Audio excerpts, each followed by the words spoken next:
some marks on the floor. If you want to keep going past the podium, a few of you can go on the other side. Just stand where you find it.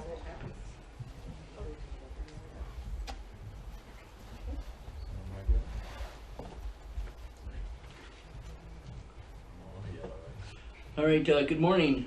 Good morning, everybody. Before we get going, I just want to acknowledge one of our people that just recently passed away. One of our advocates, Mr. David Lametti. Anyways, I was sort of playing a song for him a little bit there, written about him. My name is Kimberly Bowden. I'm the National Vice Chief of the Congress of Aboriginal Peoples. In 1994, Canada's justice system stole the lives of Odelia and Odelia Quewezance.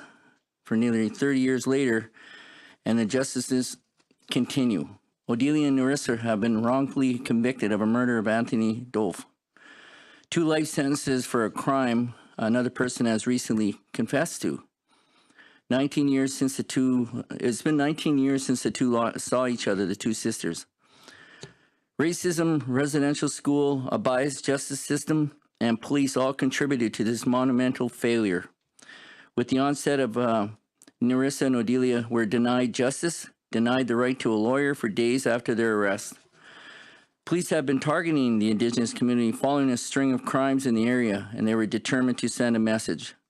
That message cost Quewezance sisters nearly 3 decades of their lives.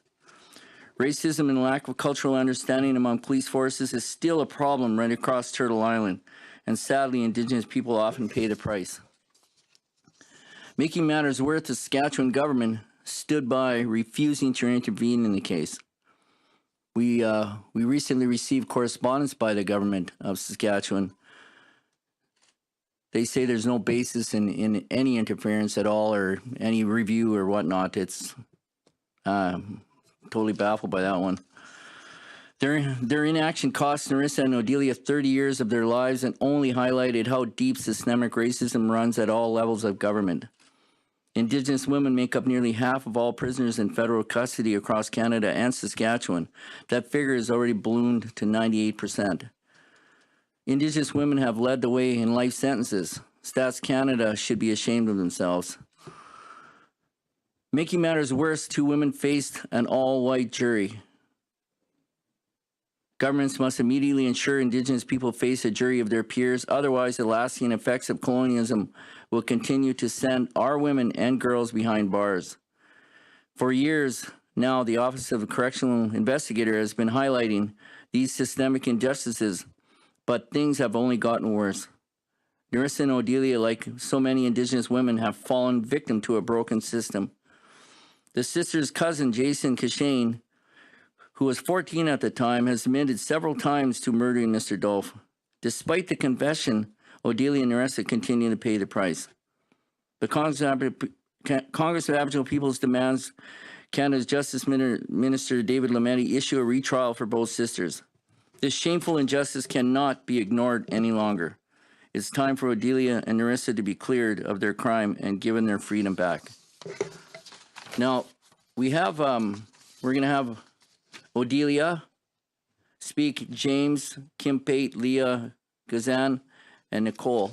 So, Odelia, come up and speak.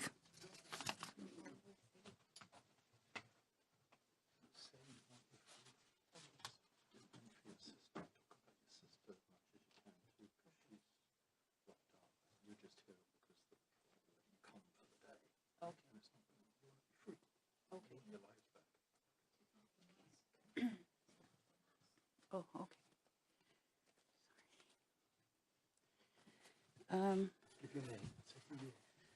Good day, my name's Odelia Quewezance. I'm here today to speak about my situation and my circumstance that I'm in today. And first, I just want to ask today for justice for me and my sister.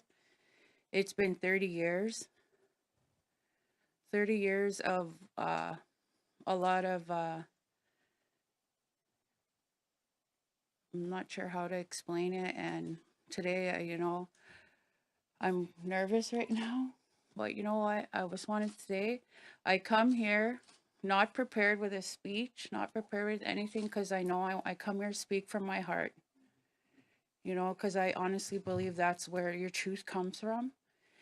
And I come to here on behalf of my sister Narissa, who could not be here because of the circumstances, and she's locked up, you know, and it's been 30 years.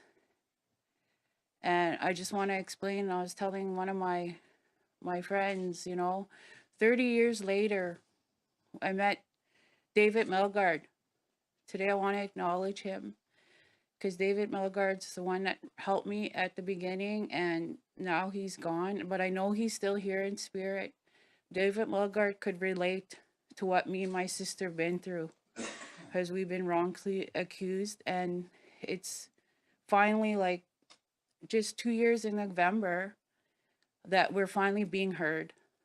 And it kind of reminds me of, I'm a survivor of the residential school, and on my reservation in Quewezance in Saskatchewan, they found some unmarked graves with babies. And that kind of reminds me of me. Look at how long those babies and children were there. And now, and me and Narissa are finally being heard. And I'm asking for justice today. And it's like similar stories, and the babies are found, and I'm grateful today. And like 30 years is a long time. That's cruel and unusual punishment. And you know what? I'm gonna kind of relate to, even animals don't get locked up like that. You know, today I do suffer with PSD and all that stuff, because, you know, sitting in prison for so many years, wondering, you know, why, it angers me. And it's not good. I'm so institutionalized. I know I didn't deserve this. I'm just recently got out on parole after how many years? 13 years. And I have my children that need me home. And I'm asking to be free today. I'm asking to be free, because I know in my heart I did not kill Mr. Dolph. I'm sorry that happened, but I can only, you know, I'm just asking. My sister is still suffering in prison, and she doesn't deserve that. And I don't deserve it. And being a survivor of residential school, I've been in residential school from 6 till I was, 6 till 10 or 11. And then being in prison for 30 years. So I've been locked up, confined for years and years. And yeah, that's all I have to say right now.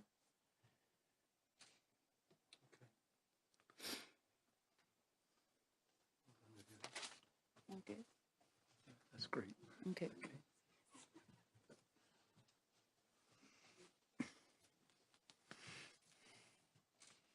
Odelia.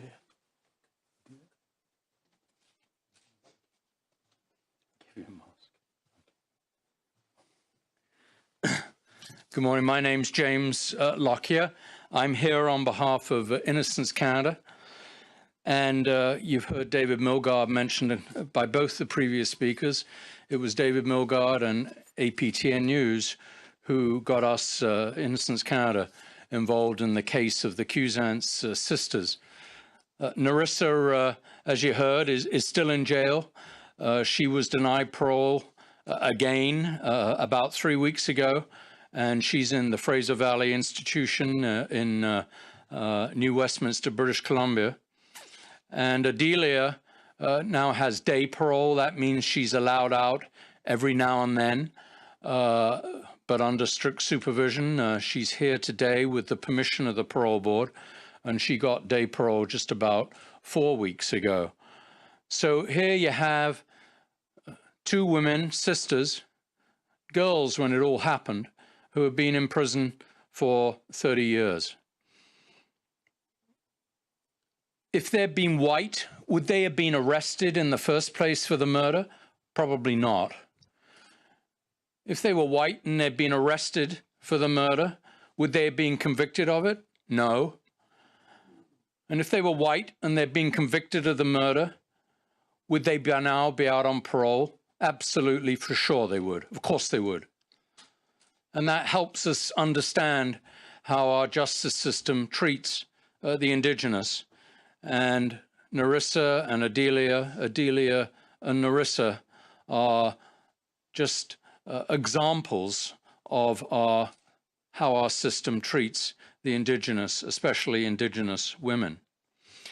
Back in November of last year, one of the first things that I did for Innocence Canada was ask Saskatchewan Justice to join me in asking the Minister of Justice here, Minister Lametti, to set aside or quash the convictions of the two sisters.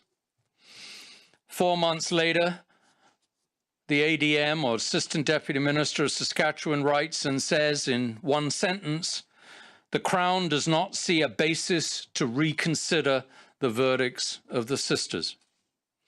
So Saskatchewan Justice, the Ministry of Justice in Saskatchewan, continues to fail the two sisters. And their fate now is in Minister Lametti's hands. Just 2 weeks ago, I went with Odelia to the Quewezance Reserve in Saskatchewan, where the events happened back in 1993. And I interviewed the man who actually did the stabbing that the two sisters have been convicted of. Speed really is of the essence, and that's as much as anything the purpose of today is to ask the minister to get a move on, to get on with it. Narissa was 18 when she was arrested. She's now 48 and still in jail.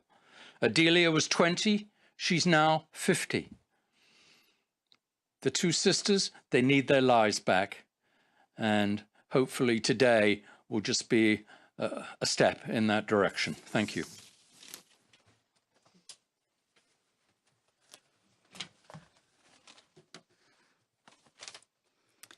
My name is Kim Pate. I have the privilege and honor of having known Narissa and Odelia since they entered the prison system 30 years ago. And I want to publicly thank you for the incredible honor and responsibility that gifting me this feather yesterday brings. I don't take it at all lightly. Some of you will know that a couple of weeks ago, we released this report, Injustices and Miscarriages of Justice Experienced by 12 Indigenous Women. One of them has died just before we were able to submit that report to the Minister of Justice. This week, we wrote to the Minister of Public Safety requesting that he consider employing the royal prerogative of mercy for these 12 women. There is a reason that we have focused on the 12 women. They're the women that I know very well, that I've known for decades now. They are not the only women, though. And as the inquiry into missing and murdered Indigenous women and girls pointed out, the links, as Odelia has so clearly articulated today, between residential school, forced removal of children and peoples from lands, to the incarceration of Indigenous people, particularly women, and most especially in the provinces of Manitoba and Saskatchewan, is beyond a crisis. I don't know what you call something that's worse than a crisis.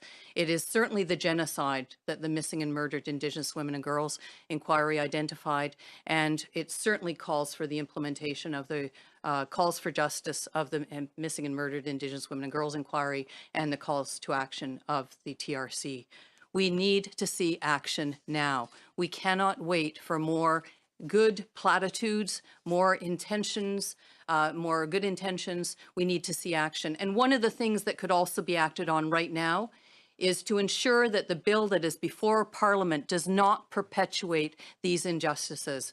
Bill C5 should be amended to ensure that judges have the ability to employ structured discretion and not impose mandatory minimum penalties, as was done in the cases of Odelia and Narissa, as was part of what puts pressure on individuals like other women in this report to plead guilty, or puts pressure on the system to hold people responsible who aren't necessarily responsible.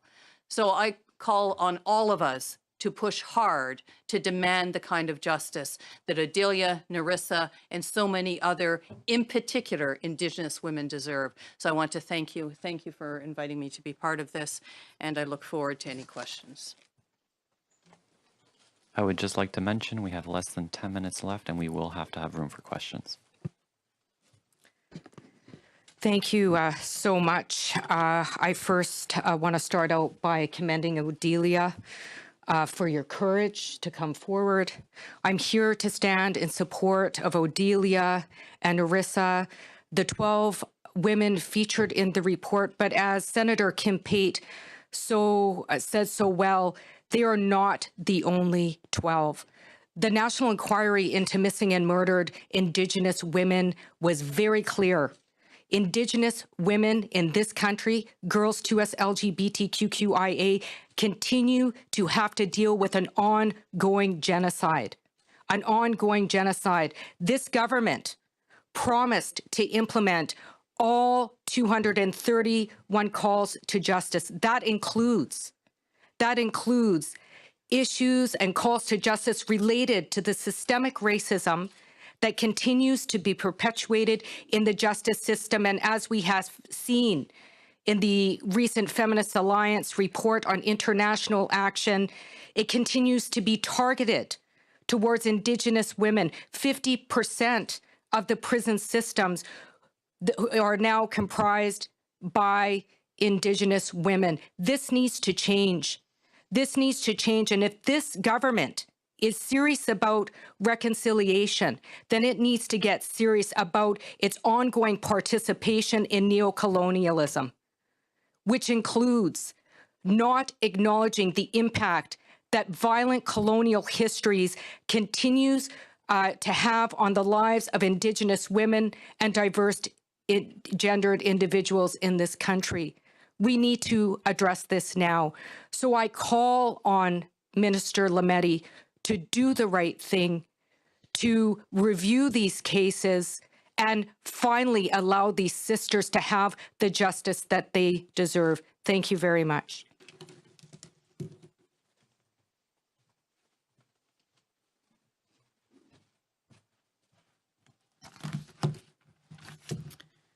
My name is Nicole Porter from NA Porter and Associates. I want to thank everyone for joining this morning and for gathering here today in order to support these Indigenous sisters, Odelia and Narissa. As you have heard before me, there has been a serious miscarriage of justice in this case, and we are calling on the Canadian government to free Odelia and Narissa. My portfolio is justice-centered. I'm an advocate for the wrongfully convicted and for Indigenous rights across the country. I assisted Mr. David Milgaard in obtaining signatory support to our Prime Minister last year for the creation of an independent criminal case review board. A review board that would be necessary to review cases like Odelia and Narissa's. Because as it stands right now, our Justice Minister, David Lametti, is the only person in the country who can step in. So I am now petitioning our government to release them immediately. One thing I've learned over the years is that wrongful conviction is a sad reality for many Canadians. Among other reasons, this can be attributed to an ineffective justice system. The very same system that put Odelia and Narissa behind bars 30 years ago for a crime someone else confessed to and served his time for. Our criminal justice system is grossly overrepresented with vulnerable, particularly with Indigenous populations. This is only one of those cases. I officially became involved in this matter through David Milgaard, who was also advocating on behalf of Odelia and Narissa. David was a passionate advocate for those who have been wronged by our system. He reached out to me and I offered to provide an independent forensic analysis. And what became very apparent to me very quickly was that both sisters have suffered a serious miscarriage of justice and have spent 30 years suffering for that wrongful conviction. These sisters are arguably the two longest serving inmates in Canada's penitentiary system, serving time for a crime that someone else confessed to. I started a petition to our federal Justice Minister David Lametti in 2021 with the change.org platform. The Congress of Aboriginal Peoples has also sponsored this initiative. I wanted to let both the country know what happened to Odelia and Narissa, and also to gather signatory support from citizens across the country. I wanted to call on the Canadian government to release these two women immediately. We have a responsibility as Canadian citizens to acknowledge the harm done to these Indigenous women and to rectify the miscarriage of justice. As I said a moment ago, our Justice Minister here in Canada is the only person who has the ability to start the process of overturning their convictions. An application for such a ministerial review has been filed, but the reality is it could take years worth of additional time that Odelia and Narissa would need to remain incarcerated. So the responsibility to rectify this lies solely in his hands right now. This petition is currently the top trending criminal justice petition in the country. We've obtained over 42,000 signatures so far. That's 800 pages worth of signatures. In addition to the sizable audience, efforts by the various groups involved and a growing public pressure on our government also helps to address systemic oppression of Indigenous people and creates an opportunity for you to make a difference. The petition can be found at change.org/freethesisters. If the public is wondering how they can get involved, please sign. Please share the petition. You'll notice a new call tool has been added, which will link signers to information on how to get in touch with David Lametti directly. Signers are urged to call, to email, or to message him, to send a polite yet firm message, to demonstrate as a country that we will not tolerate this type of injustice, to encourage him to remedy the situation. His contact information is provided to assist you in making that call and sending that email, or even a private message through social media platforms like Twitter and Instagram. He's the only person who can help these women. So we're urging the general public to assist by visiting change.org/freethesisters and do their part by sharing, by signing, and contacting him personally. We can't let another day pass because justice delayed is justice denied. Odelia and Narissa have spent far too long in prison for a crime they did not commit. Thank you. We will now proceed to questions. Journalists in the room can use the freestanding mic to ask their questions, and journalists online can use the raise hand function. We will start in the room. Fraser Neven from APTN National News. The first question is for Odelia.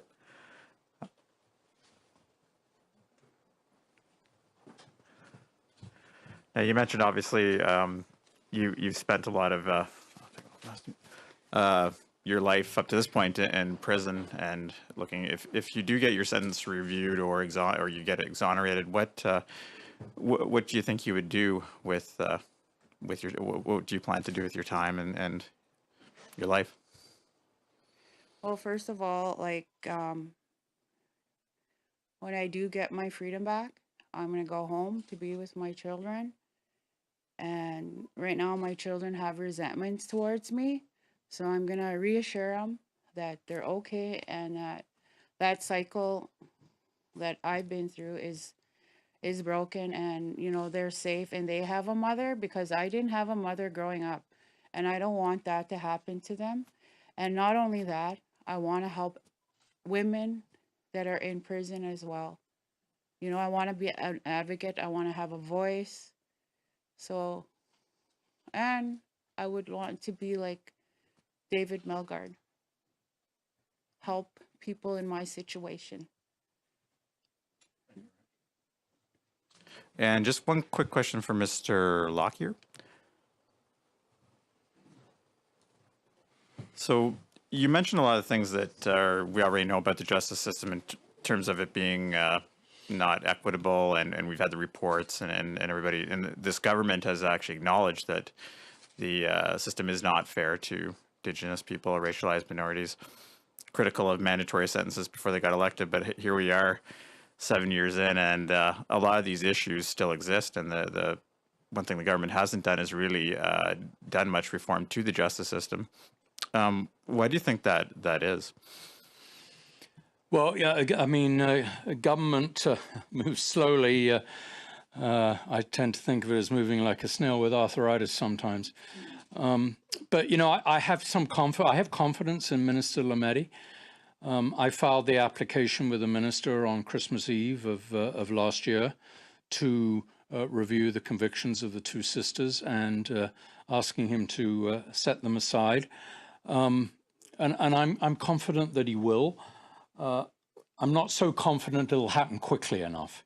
It's the ministerial review process, I've been involved in it in numerous cases. And if there's one thing you can say about it, it acts extremely slowly. And in the case of the two sisters, the Quewezance sisters, it mustn't. 30 years can't turn into 31, 32, 33, 34 years. It must stop at 30. 30 years is more than enough. So, as I say, I have confidence in the minister. Coincidentally, I ran into him as I walked into the courtyard this morning at the Parliament buildings, and we had a quick word, and I told him why I was here. And the last time I met him was with David Milgaard about 2 years ago, and he was very receptive to us then.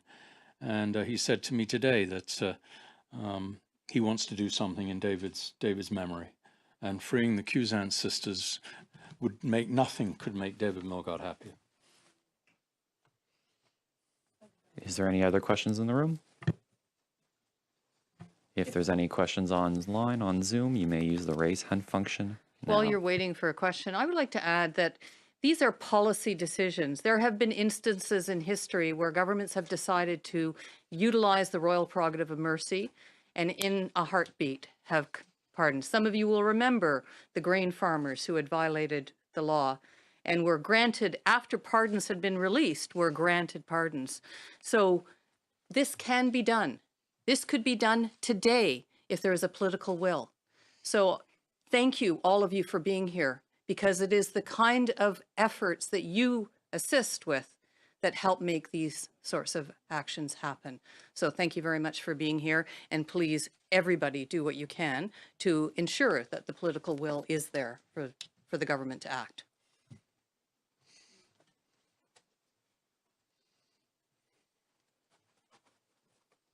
I don't see any other questions at this point. I want to thank everybody for coming today.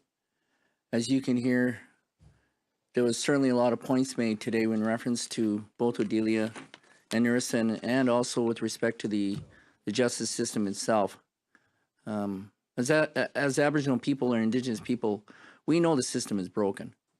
And it's working for the Justice Department, but it's not working for us as Indigenous people. And we have a lot of work to do. And, and it's funny too, the timing, like James said, when we run into Mr. Lametti this morning, it was like the Creator put him right there in front of us. I was very surprised and pleasantly surprised. And then also too, yesterday, the Auditor General released a report in reference to our people in the prison system, and it didn't paint a really pretty picture. And very thing I hear myself almost every day of the struggles of Indigenous people that are in prison. So, anyways, again, I want to thank you guys. Oh, sorry. Delia wants to come up just for a second. Oh, okay. I guess Delia wants to come up. Oh, yeah. Today I just want to acknowledge David Milgaard, and when I heard of his passing, all his last words were like, he free Odelia, free Nerissa, and he could relate.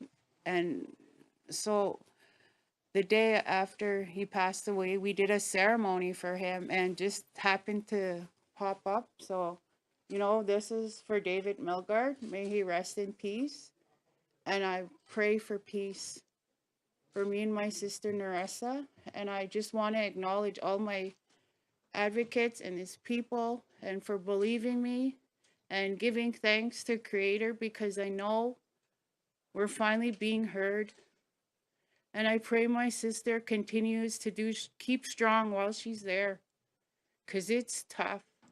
And I also want to acknowledge all the other 12 women and people that are in prison in my circumstance. So today I pray for justice.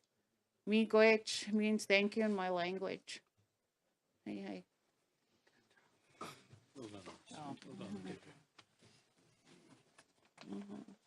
That's all the time we have for today. Thank you.